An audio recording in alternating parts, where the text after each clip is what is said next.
Welcome back ناظرین، bulletin کے آغاز میں آپ کو بتائیں کراچی میں ٹریفک کا افسوسناک حادثہ شاہراہ فیصل پی ایف بیس کے قریب باراتیوں سے بھری بس الٹ گئی۔ حادثے کے نتیجے میں خاتون جاں بحق جبکہ 6 افراد زخمی ہو گئے۔ گاڑی کے ساتھ تصادم کے نتیجے میں بس الٹ گئی ہے۔ اپڈیٹ کریں، کراچی میں حادثہ ہوا ہے، خاتون جاں بحق 6 افراد زخمی ہو گئے ہیں۔ افسوسناک واقعہ، گاڑی کے ساتھ تصادم کے نتیجے میں بس بے قابو ہو کر الٹ گئی۔ حادثہ شاہراہ فیصل پی ایف بیس کے قریب پیش آیا ہے۔ سبتان ہے ریسکیو حکام کا، شاہراہ فیصل پر باراتیوں سے بھری بس الٹ گئی۔ آپ کو بتائیں حادثے میں ایک خاتون جاں بحق جبکہ 6 افراد زخمی ہو گئے۔ اسرار مغیری ہمارے ساتھ لائن پر موجود ہیں۔ اسرار مغیری، شاہراہ فیصل پر ایئر بیس کے قریب افسوسناک واقعہ پیش آیا ہے۔ جی بالکل، شاہراہ فیصل پی ایس بیس کے قریب یہ ٹریفک حادثہ ہے۔ 12 سے بڑی بس جو ہے مین سڑک پر جو ہے الٹ گئی، یعنی شاہدین کے مطابق ایک گاڑی کے ساتھ تصادم کے نتیجے میں یہ بس الٹنے کا حادثہ پیش آیا۔ حادثے کے نتیجے میں متعدد افراد جو ہے وہ زخمی ہونے کی اطلاعات ہیں، اور اطلاع کے بعد ریسکیو 1112 کی ٹیمیں جو ہے وہ موقع پر پہنچی۔ اب تک 10 سے زائد زخمیوں کو قریبی اسپتال منتقل کیا گیا، جبکہ دیگر کئی افراد جو ہے وہ معمولی زخمی ہیں، اور اس کے بعد ریسکیو 1112 کا تاحال آپریشن وہاں پر جاری ہے، اور جو معمولی سے زیادہ زخمی ہیں ان کو قریبی اسپتال منتقل کیا جا رہا ہے، جبکہ ریسکیو 1112 کا کہنا ہے کہ جو جائے وقوع پر موجود افراد جو معمولی زخمی ہیں ان کو بھی امدادی جو ہے وہ جو طبی امداد ہے وہاں پر جائے وقوع پر فراہم کی جا رہی ہے۔ طبی امداد جائے وقوع پر فراہم کی جا رہی ہے۔ اسرار مغیری، آپ افسوسناک واقعے کے حوالے سے اپڈیٹ کر رہے تھے۔ اے بی این نیوز نے 1.5 لاکھ ٹن چینی کی برآمد سے متعلق سمری پر حکومت کے اندر اختلافات کی اندرونی تفصیلات حاصل کر لیں۔ وزارت تجارت کا صاف انکار۔ وزارت صنعت و پیداوار کو چینی برآمد کی سمری بھیجنی پڑی۔ مزید آپ کو اپڈیٹ کریں، 1.5 لاکھ میٹرک ٹن چینی کے حوالے سے وزارت تجارت کے انکار کے بعد وزارت صنعت و پیداوار کو چینی برآمد کی سمری بھیجنی پڑی۔ وزارت تجارت نے چینی کی برآمد کے لیے سمری ای سی سی کو بھیجی۔ کراچی میں ہب پمپنگ سٹیشن پر بجلی کا بریک ڈاؤن کے باعث 66 انچ کی سپلائی لائن پھٹ گئی۔ ترجمان واٹر کارپوریشن کے مطابق ہب پمپنگ سٹیشن سے شہر کو 80 MGD پانی کی فراہمی معطل ہو گئی۔ شہر کو دھابجی پمپنگ سٹیشن سے معمول کے مطابق پانی کی فراہمی جاری ہے۔ ہب پمپنگ سٹیشن سے شہر کو 80 MGD پانی کی فراہمی معطل ہو گئی۔ وزیراعظم نے قومی ایکشن پلان کی ایپیکس کمیٹی کے اجلاس میں دہشت گردی کے خلاف عزم استحکام آپریشن لانچ کرنے کی منظوری دے دی۔ فورم نے واضح کیا کسی کی ریاست کو ریٹ چیلنج کرنے کی اجازت نہیں دی جائے گی۔ اعلامیے کے مطابق چینی باشندوں کی سیکیورٹی کو مزید فول پروف بنانے کے لیے اقدامات تیز کرنے کا فیصلہ بھی کیا گیا ہے۔ مزید جانیں گے اس رپورٹ میں۔ کسی کو ریاست کی ریٹ چیلنج کرنے کی اجازت نہیں۔ آپریشن عزم استحکام پاکستان، دہشت گردی کے خلاف ایک اور آپریشن کی منظوری۔ وزیر اعظم شہباز شریف کی زیر صدارت قومی ایکشن پلان کی ایپیکس کمیٹی نے انتہا پسندی اور دہشت گردی کے خلاف جنگ کو پاکستان کی جنگ قرار دے دیا۔ فورم نے مکمل قومی اتفاق رائے اور انسداد دہشت گردی کی جامع اور نئی جاندار حکمت عملی کی ضرورت پر زور دیا گیا۔ اعلامیے کے مطابق مسلح افواج کی تجدید اور بھرپور متحرک کی کوششوں کو تمام قانون نافذ کرنے والے اداروں کی مکمل حمایت سے بڑھایا جائے گا۔ فورم نے پاکستان میں چینی شہریوں کے لیے فول پروف سیکیورٹی کو یقینی بنانے کے اقدامات کا بھی جائزہ لیا۔ وزیر اعظم کی منظوری کے بعد متعلقہ محکموں کو نئے SOPs جاری کیے گئے، جس سے پاکستان میں چینی شہریوں کو جامع سیکیورٹی فراہم کرنے کے طریقہ کار میں اضافہ ہوگا۔ اجلاس میں آرمی چیف، ایئر چیف سمیت دیگر عسکری حکام، گلگت بلتستان اور 4 وزرائے اعلیٰ نے شرکت کی۔ صوبائی حکومتیں سیکیورٹی کی ذمہ داری سے بری الذمہ نہیں ہو سکتی۔ وزیر اعظم شہباز شریف کا کہنا ہے کہ ریاست کو ایک ادارے پر چھوڑنا غلطی ہوگی۔ ہم سب کو ریاست کی ذمہ داری خود لینی ہوگی۔ نرم ریاست کبھی سرمایہ کاروں کا اعتماد بحال نہیں کر سکتی۔ دہشت گردی کو جڑ سے اکھاڑ پھینکیں گے۔ دہشت گردی میں مبتلا ریاست میں اچھی معیشت کا تصور نہیں کیا جا سکتا۔ ہماری اپنی ہے یہ جنگ، ہماری اپنی بقا کی جنگ ہے، اور یہ کسی غیر کی جنگ ہم نہیں لڑ رہے، اپنی آنے والی نسلوں کو بچانے کے لیے جنگ لڑ رہے ہیں۔ دہشت گردی کے خلاف جنگ کی ذمہ داری ریاست کے تمام اداروں کا مشترکہ فرض ہے اور فرض اولی ہے۔ میں نے چند دن پہلے چین جانے سے پہلے بھی منسٹر آف انٹیریئر کو کہا اور سپہ سالار کو کہا کہ جتنے بھی فنڈز آپ کو چاہیے ہم حاضر ہیں۔ ہم اپنے باقی جو ہمارے جو عام جو منصوبے ہیں ان کو ہم پیچھے کر دیں گے، لیکن دہشت گردی کے خاتمے کے لیے جو بھی آپ کو چاہیے ہم انشاءاللہ آپ کے لیے مہیا کریں گے۔ اپوزیشن لیڈر عمر ایوب نے کہا ہے کہ معاشی ترقی اور سی پیک کے لیے سیکیورٹی اور استحکام ضروری ہے۔ ہمیں کہا جا رہا ہے کہ اپنا گھر درست کرے ورنہ سی پیک اور مستقبل کی سرمایہ کاری خطرے میں ہے۔ کہا آرمی چیف کور کمانڈر اور فارمیشن کمانڈرز کانفرنس بلا کر انٹیلیجنس ناکامی کی وجوہات کا پتہ لگائیں۔ ہم خطرات کی زد میں ہیں۔ سی پیک منصوبہ پاکستان کے لیے بہت اہم ہے۔ قومی اسمبلی میں اظہار خیال کرتے ہوئے انہوں نے مزید کہا کہ ملک کی معیشت بکھر گئی ہے۔ پی ٹی آئی حکومت کے دور میں 426 ارب روپے کی ریکوری ہوئی۔ موجودہ حکومت میں بڑے بڑے سیاستدانوں کو ریلیف دیا جا رہا ہے۔ ان میں نواز شریف، حسین نواز، آصف زرداری اور شرجیل میمن شامل ہیں۔ پاکستان تحریک انصاف کی حکومت میں 3 سال ریکوریز ہوئی تھی 426.4 ارب روپے، 426 اور یہ جانا تھا 1100 ارب۔ یہ حکومت آئی ہے پرسن سپیسیفک، اور میں نے نام بھی یہاں پہ پڑھ کے سنا دیے تھے، آصف علی زرداری، آپ کے میاں نواز شریف، میاں شہباز شریف، آپ کے حسین نواز، حسن نواز، آپ کے شرجیل میمن، آپ کے یہ جتنے لوگ ہیں، فریال تالپور، یہ جتنے نام ہیں ان کو پرسن سپیسیفک امینڈمنٹس لا کے ان کو ڈرائی کلین کر کے سرف اور برائٹ کے ساتھ ان کو وہاں پہ کھڑا کر دیا اور میوچول لیگل اسسٹنس ختم کر دی اور پروف ان ایڈمیسیبل کر دیا۔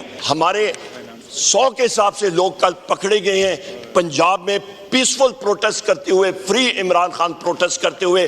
ہم ان چیزوں کو کنڈیم کرتے ہیں۔ آج ہمارا دوست ملک چین آ کے ہمیں یہ کر رہا ہے کہ get your house in order, اور سی پیک کا پروجیکٹ وہ پاکستان کے لیے نہایت اہم ہے۔ اس کے حوالے سے ہمیں کہا جا رہا ہے کہ get your house in order, ورنہ پروجیکٹ جو ہے سی پیک کا فیوچر انویسٹمنٹس یہاں پہ خطرے میں ہیں۔ Immediate core commander conference, formation commanders conference اس پہ بلائی جائے اور اس انٹیلیجنس فیلئر کو ڈرل ڈاؤن کیا جائے۔ تحریک انصاف کے رہنما اسد قیصر نے کہا ہے کہ حکومت اور پیپلز پارٹی کے آپس میں چخ لگی ہوئی ہے، ان سے اپنے اتحادی سنبھالے نہیں جا رہے۔ مجھے نہیں لگتا یہ حکومت زیادہ لمبے عرصے تک چلے گی۔ یہ پارلیمنٹ ناجائز ہے۔ عوام نے مینڈیٹ پی ٹی آئی کو دیا اور انہوں نے چوری کیا۔ بجٹ میں ٹیکسز لگا کر ظلم کیا گیا۔ نون لیگ اور پیپلز پارٹی کے اراکین اسمبلی بجٹ پر بولنا نہیں چاہتے۔ خیبر پختونخوا میں لوڈ شیڈنگ کر کے ٹیکسز لگا کر ظلم کیا گیا۔ حکومت جو ہے نا ایک ٹوپی ڈرامہ کرتا ہے، تو اس کی پیپل پارٹی کے آپس میں جو اس وقت جو ہے نا چک لگا ہوا ہے، ایک ڈرامہ لگا ہوا ہے، وہ آپ کو پتہ ہے کہ ان سے اپنی اتحادی نہیں سنبھالے جا رہے۔ تو مجھے تو اس حکومت کا بہت ہی لمبا دکھائی نہیں دے رہا کہ حکومت چل سکے گی۔ جو انہوں نے بجٹ میں جو ظلم کیا ہے، جتنے ٹیکسز لگائے ہیں، اور جس طرح ابھی جو ہمارے مسلم لیگ کی اور پیپل پارٹی کی جو ایم این ایز اسمبلی میں، یعنی کوئی اس بجٹ کے حق پہ بولنا نہیں چاہتے۔ وہ چاہتے ہیں، سمجھتے ہیں کہ بجٹ جو ہے نا ہم سے کوئی مشورہ نہیں لے گیا، تو انہوں نے اس پارلیمنٹ کو ارریلیونٹ کر دیا ہے۔ انہوں نے خیبر پختونخوا کے اوپر جو ہے نا ظلم شروع کیا ہوا ہے، جو بجلی لوڈ شیڈنگ ہو رہی ہے، جو ٹیکسوں کی بمار کی ہے، اور وہاں بھی ٹیکس لگائے جو وار زون ہے۔ یہ پارلیمنٹ ناجائز پارلیمنٹ ہے۔ اس میں وہ لوگ بیٹھے ہیں جس کا مینڈیٹ نہیں ہے۔ عوام نے مینڈیٹ کسی اور کو دیا ہے، پی ٹی آئی کو دیا ہے، اور انہوں نے اس سے مینڈیٹ چوری کر دیا۔ پیپلز پارٹی کے گلے شکوے دور ہو گئے ہیں۔ پیپلز پارٹی کے مطالبات جائز تھے۔ وزیر اعظم کے سیاسی امور کے مشیر رانا ثناءاللہ کہتے ہیں پی ٹی آئی کا محمود خان اچکزئی پر اعتماد رہا تو بات آگے بڑھ سکتی ہے۔ مجھے خطرہ ہے وہ کسی دن محمود خان اچکزئی پر عدم اعتماد نہ کر دیں۔ رانا ثناءاللہ نے کہا سیاسی کارکن ہونے کے ناطے مذاکرات کا حامی ہوں، مذاکرات غیر مشروط ہوتے ہیں۔ پی ٹی آئی نے نون لیگ کے سابق رہنما اور سابق گورنر محمد زبیر کے بیان پر کمیشن بنانے کا مطالبہ کر دیا۔ ترجمان رؤف حسن کہتے ہیں سپریم کورٹ محمد زبیر کے انٹرویو کا از خود نوٹس لے۔ محمد زبیر نے نواز شریف کی جنرل باجوہ سے ملاقاتوں کا ذکر کیا، انہیں منع کیا، ان ملاقاتوں کا کسی کو پتہ نہیں چلنا چاہیے۔ اس میں شہباز شریف بھی شامل تھے۔ لوگوں کو اہم عہدے دینے کے وعدے کر کے ہماری حکومت گرائی گئی۔ یہ اعترافی بیان آئین کی خلاف ورزی کا سنگین معاملہ ہے اور خلاف ورزی کا یہ معاملہ نظر انداز نہیں کیا جا سکتا۔ یہاں بھی ہماری عدالتیں خاموش ہیں۔ سپریم کورٹ سے ہم ڈیمانڈ کرتے ہیں کہ ان کا بیان جو ہے وہ ریکارڈ کروایا جائے اور یہ اس کی بیسس، اس کی سورس جو ہے اس کا بارے میں دیکھا جائے، اور اس کی بیسس کے اوپر آگے بڑھا جائے. یہ اس قسم کے بیانات دینے سے ملک کی جو کشیدہ صورتحال ہے وہ مزید کشیدہ ہوتی ہے. آپ کو بتائیں تحریک انصاف کے رہنما شہریار خان آفریدی کا قومی اسمبلی سے مستعفی ہونے کا فیصلہ. ذرائع کے مطابق شہریار خان آفریدی نے رکنیت سے مستعفی ہونے سے متعلق قریبی رفقا کو آگاہ کر دیا. شہریار آفریدی پاکستان تحریک انصاف کے اندرونی سیاست سے تنگ آ گئے جس کے انہوں نے قومی اسمبلی کے نشست سے مستعفی ہونے کا فیصلہ کیا. ذرائع کا کہنا ہے کہ شہریار آفریدی نے رکنیت سے مستعفی ہونے سے متعلق قریبی رفقا کو آگاہ کر دیا. شہریار خان آفریدی انتخابات کے بعد سے پارٹی حکمت عملی سے نالاں. شہریار آفریدی کو پارٹی کی سیاسی کمیٹی میں شامل کیا گیا اور نہ ہی کوئی عہدہ ملا. لیگی رہنما حنیف عباسی کی پی ٹی آئی قیادت پر تنقید. کہا ایسی فورس پیدا ہوئی جس نے بدتمیزی کا کلچر پیدا کیا. ہماری سیاسی اخلاقی اقدار کی گراوٹ 2013 میں شروع ہوئی. نیلسن مینڈیلا ایسے نہیں بنا جاتا. نیلسن مینڈیلا بننے کے لیے پتھر توڑنے پڑیں گے. نیلسن مینڈیلا جب پانی مانگتا تھا تو ان کو کیا دیا گیا تھا یہ سب نے پڑھا ہے. نیلسن مینڈیلا مزدوری کرتا تھا, ان سے پتھر توڑوائے جاتے تھے. ہمارا نیلسن مینڈیلا 90 فٹ کے گھر میں رہتا ہے, اس کو دیسی گھی اور دیسی مرغی دی جاتی ہے. اس ملک کے اندر ایک ایسی فورس بھی پیدا ہوئی, سیاسی فورس پیدا ہوئی جس نے اوئے توئے بدتمیزی کا کلچر جو ہے وہ متعارف کروایا. 2013 میں ہماری سیاسی اخلاقی اقدار کو اس طرح گراوٹ ہوئی کہ شاید پاکستان کی اس وقت تک کی 70 سالہ یا 74 سالہ تاریخ میں نہیں ہوئی تھی. نیلسن منڈیلا کی سر میں نے کہانی پڑھی ہے چھوٹی سی. اس نے جب پانی مانگا تھا تو اس کو کیا دیا تھا سپرڈنٹ نے, سب نے پڑھا ہے. وہ مزدوری کرتا تھا, اس سے پتھر توڑوائے جاتے تھے. ہمارا نیلسن منڈیلا 90 فٹ کے گھر میں رہتا ہے. ٹریڈ مل, دیسی مرغی, دیسی گھی, ہر چیز دنیا کی میسر ہے. نیلسن منڈیلا بننے کے لیے پتھر توڑنے پڑیں گے. پیپلز پارٹی کے رہنما عبدالقادر پٹیل نے کہا اپوزیشن لیڈر کی تقریر سے مایوسی ہوئی. انہوں نے ہٹلر کی طرح اپنے رہنما کو جیل پہنچا دیا. ماضی کے جھروکوں سے سبق سیکھیں. آج قرض کی بات کرنے والوں سے پوچھیں ملک کو قرض میں کس نے ڈبویا. پاکستان کا 76% قرضہ پی ٹی آئی کے دور میں بڑھا. 190 ملین پاؤنڈ کی رقم کس کس ذمہ ہے بتایا جائے. گائیں بھینسیں بیچ کر ایوان صدر میں مشاعرہ کرایا گیا. 4 سال میں آپ نے عوام کو کوئی ریلیف نہیں دیا.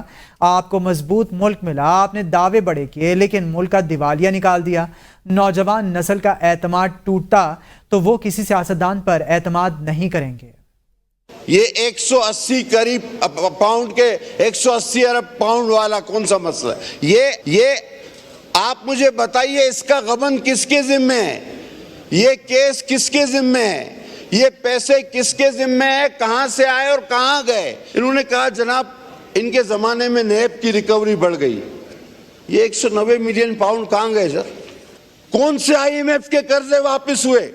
تو جو بھی آپ بات کریں تھوڑا سا ماضی کے جھروکوں سے صبر حاصل کرنے کے بعد آگے بڑھے.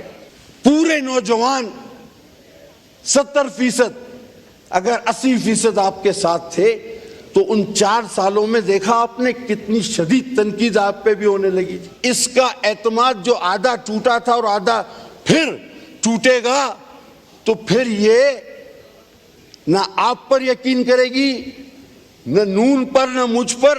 وہ یہ نہیں دیکھے گی کہ یہ پی ٹی آئی ہے, یہ نون ہے, یہ پیپلز پارٹی ہے. وہ دیکھے گی یہ سیاسی برادری ہے. اس پر یقین نہیں رکھنا. تو دوسری جانب MQN نے ملک میں معاشی ایمرجنسی نافذ کرنے کا مطالبہ کر دیا. قومی اسمبلی میں اظہار خیال کرتے ہوئے مصطفیٰ کمال نے کہا تمام سیاسی قائدین اپنے محلات ملک کی معیشت کے لیے عطیہ کریں. اراکین اسمبلی اپنی تنخواہ کا 25% ملک کو دیں. 1000 ارب جمع کر لیا تو عوام 78,000 ارب اپنا پیٹ کاٹ کر جمع کرائیں گے. سیاستدان اپنی جائیدادوں سے 25% دے دیں تو کوئی غریب نہیں ہوگا. عوام ہر مشکل پر قربانی دیتے ہیں, اب بھی تیار ہیں. ملک چلانے والوں کی وجہ سے ملک پر قرضہ چڑھا ہے. پاکستانی معیشت کے لیے سرجری کی ضرورت ہے, صرف ٹیکسز سے ملک نہیں چلتا. یہ مطالبہ کرتا ہوں MQM پاکستان کی جانب سے کہ پاکستان میں فائنینشیل ایمرجنسی ڈکلیئر کی جائے. 78,000 ارب روپے ہم لوگوں سے مانگنے جا رہے ہیں, عوام سے. ہم لوگ یہاں بیٹھے ہوئے ہیں, ہم یہ اعلان کریں 25% ہم اپنی ملکیت جو کہ ہماری جائیدادیں ہیں وہ ہم پاکستان کے لیے عطیہ کرتے ہیں. تمام ریٹائرڈ فوجی افسران، تمام حاضر جرنیل کے پاس جب یہ ریٹائر ہوتے ہیں تقریباً 150 ارب روپے کی پراپرٹیز جو ہے وہ ملتی ہیں. 50 کروڑ روپے یہ بھی پاکستان کو عطیہ کریں. یہ سب مل کر 1000 ارب روپے پہلے اس 78,000 ارب کے قرض کو ادا کرنے کے لیے جمع کر کے دکھائیں. اس کے بعد اس عوام سے باہر جا کر لوگوں سے بات کریں. سر، وزیراعظم شہباز شریف اور آرمی چیف عاصم منیر کی سپاہی ہارون ولیم کے آخری رسومات کی تقریب میں شرکت. کرم میں انسداد دہشت گردی آپریشن کے دوران وطن پر قربان ہونے والے سپاہی کے آخری رسومات ادا کر دی گئیں. مزید جانیں گے اسلام آباد سے اس رپورٹ میں. پاک فوج کے شعبہ تعلقات عامہ ISPR کے مطابق اسلام آباد کے رہائشی 29 سالہ سپاہی ہارون ولیم کی آخری رسومات سینٹ پال چرچ راولپنڈی میں ادا کی گئی. مسیحی سپاہی ہارون ولیم نے گزشتہ روز ضلع کرم میں انسداد دہشت گردی آپریشنز میں ڈیوٹی کے دوران مادر وطن کے دفاع میں لازوال قربانی دی. آخری رسومات کی تقریب میں وزیر اعظم پاکستان محمد شہباز شریف، وزیر دفاع خواجہ آصف، وزیر داخلہ محسن نقوی، وزیر اطلاعات و نشریات Atta Tarar, chief of army staff general Syed Asim Munir, اعلیٰ سول اور فوجی افسران، فوجی جوانوں، شہریوں اور لوائقین نے شرکت کی. وزیر اعظم محمد شہباز شریف نے اس موقع پر کہا کہ پاکستان کی مسلح افواج ایک مربوط یونٹ ہے جس میں مختلف مکاتب فکر کے افراد شامل ہیں جو ریاست کے اجتماعی دفاع کے لیے کوشاں ہیں. وزیر اعظم نے ملک کی ترقی میں مسیحی برادری کے کردار کو سراہتے ہوئے ان کی خدمات اور قربانیوں کو سراہا. Army chief general Syed Asim Munir نے سپاہی ہارون ولیم، سپاہی انوش رفون اور ان کے ساتھیوں کی قربانیوں کو خراج عقیدت پیش کیا. انہوں نے کہا کہ ان کا اتحاد اور بہادری قوم کی طاقت کی مثال ہے. قوم مادر وطن کے دفاع کے لیے ان کی خدمات اور قربانیوں کی ہمیشہ مقروض رہے گی. بعد ازاں سپاہی ہارون ولیم کو پورے فوجی اعزاز کے ساتھ راولپنڈی میں سپرد خاک کر دیا گیا. حوالدار عقیل احمد، لانس نائک محمد تفیر، سپاہی انوش رفون اور سپاہی محمد عاصم خان کی نماز جنازہ بھی پورے فوجی اعزاز کے ساتھ ان کے آبائی علاقوں میں ادا کر دی گئی. ISPR کا کہنا ہے کہ پاکستان کی مسلح افواج مادر وطن سے دہشت گردی کے خاتمے کے لیے پرعزم ہے. سینٹ کی قائمہ کمیٹی برائے خزانہ نے فائنانس بل پر بحث مکمل کر لی. چیئرمین کمیٹی سلیم مانڈوی والا سفارشات پیر کو سینٹ میں پیش کریں گے. وفاقی وزیر خزانہ ایپیکس کمیٹی میں مصروف ہونے کی وجہ سے اجلاس میں نہ پہنچ سکے، جبکہ چیئرمین کمیٹی سلیم مانڈوی والا کا کہنا ہے کہ حکومت کے ٹیکس اقدامات سے آئندہ مالی سال مہنگائی میں 10% اضافہ ہوگا. اسلام آباد سے یہ رپورٹ دیکھتے ہیں.